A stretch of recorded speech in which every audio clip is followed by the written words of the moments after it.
Seringkali gereja memakai metode menangkap ayam dengan umpan. Artinya kalau saya ingin menangkap ayam, saya tidak perlu mengejar ayam. Tidak efektif. Maka kalau saya ingin mendapatkan ayam, cara yang paling tepat adalah saya hanya cukup bermodal segenggam umpan yang tidak ada nilainya. Dan saya cukup duduk menebar umpan. Setelah umpan saya tebar, maka justru ayam dari berbagai penjuru akan berdatangan. Mereka pun akan saling patok antar ayam memperebutkan umpan. Ketika si ayam sedang makan umpan, maka ayam itu saya tangkap, diam saja.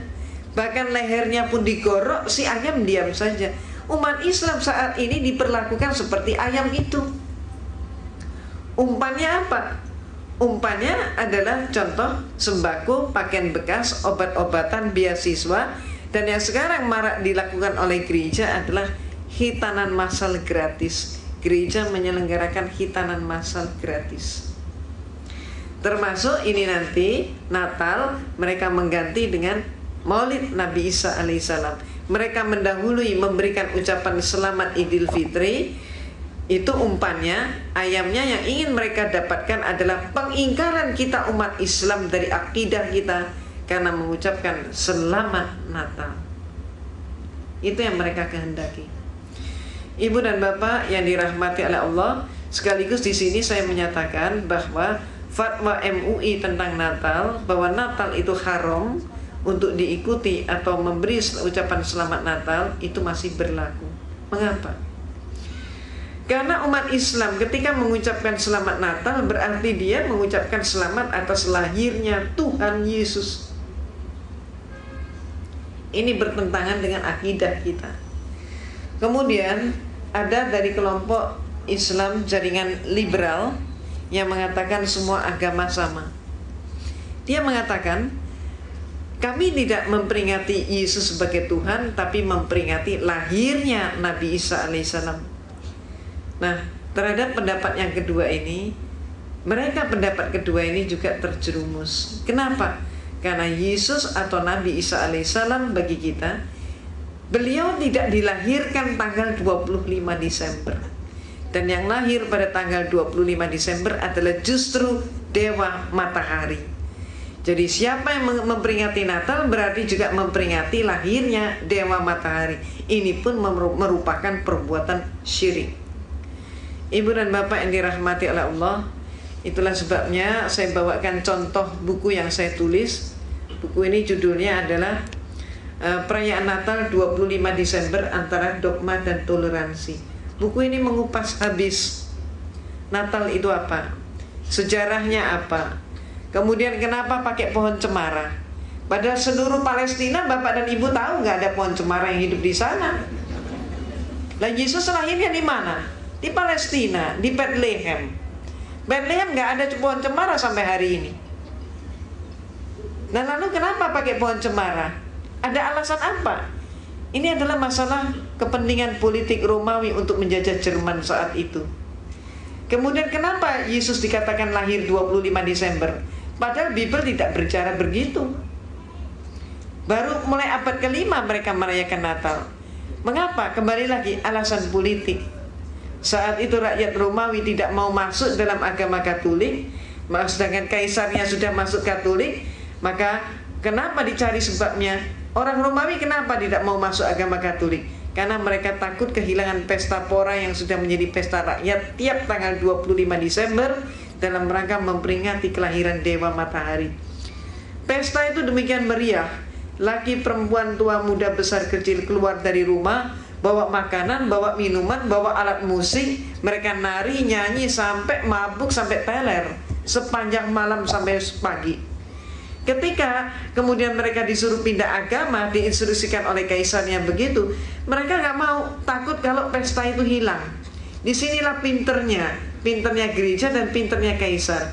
Kemudian diumumkan oleh Konstantin, kamu semua nggak perlu khawatir, pesta 25 Desember akan tetap berlangsung karena Yesus itu lahirnya pada tanggal 25 Desember.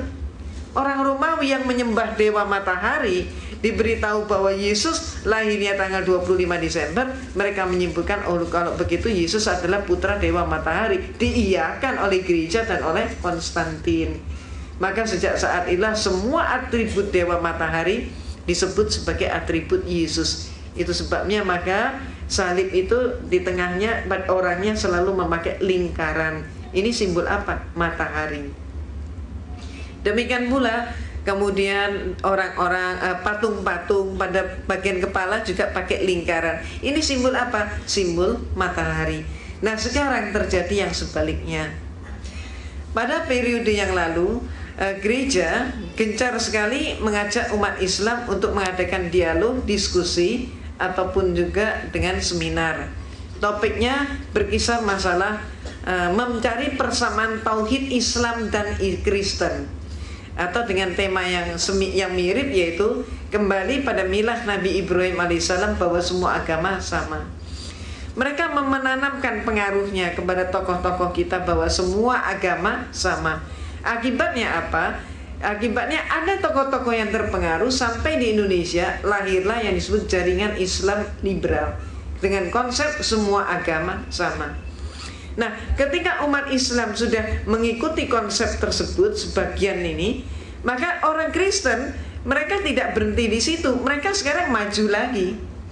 Jadi sekarang Kristen itu gereja seluruhnya bahkan di dunia menyatakan tidak sama antara Islam dan Kristen. Lebih lanjut mereka mengurai tidak sama antara Allahnya Islam dan Tuhannya Kristen. Dan mereka mengatakan Allahnya Islam itu adalah Allah yang tidak bisa dipegang dan tidak bisa dipercaya. Tuhannya Kristen adalah Tuhan cinta kasih. Allah itu siapa? Kata mereka dari berdasarkan antara lain buku yang ditulis oleh seorang Direktur Institut Teologia di Amerika, namanya adalah Robert Morey. Bukunya ini Islamic Invasion. Buku ini lebih kejam daripada buku The Satanic Verses yang ditulis oleh Salman Rushdie. Ini lebih kejam, lebih kasar. Dan buku ini sekarang sudah menjadi panduan pendeta dan penginjil di seluruh dunia. Ini hanya kulitnya yang berbahasa Inggris, dalamnya sudah berbahasa Indonesia. Dan buku ini sekarang diproduksi massal secara besar-besaran.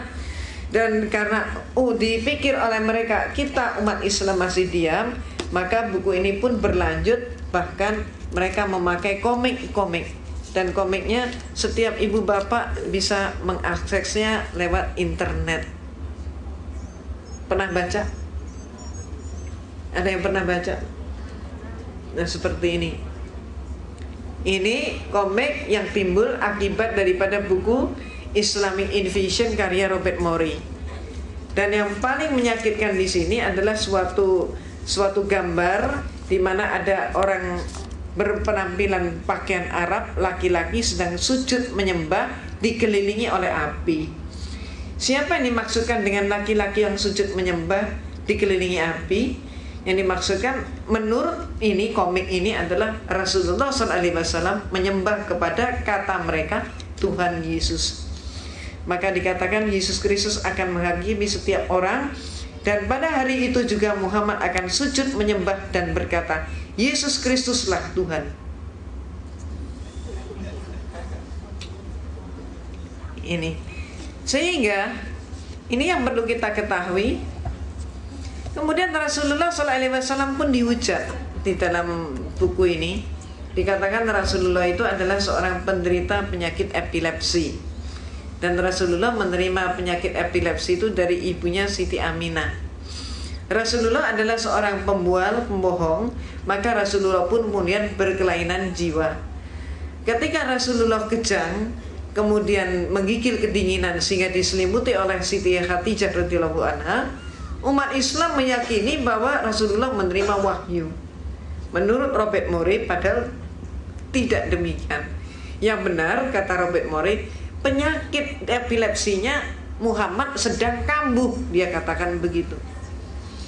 Dikatakan lagi Rasulullah dihujat sebagai seorang perampok dan memberikan pengajaran pada umatnya merampok dan menjara.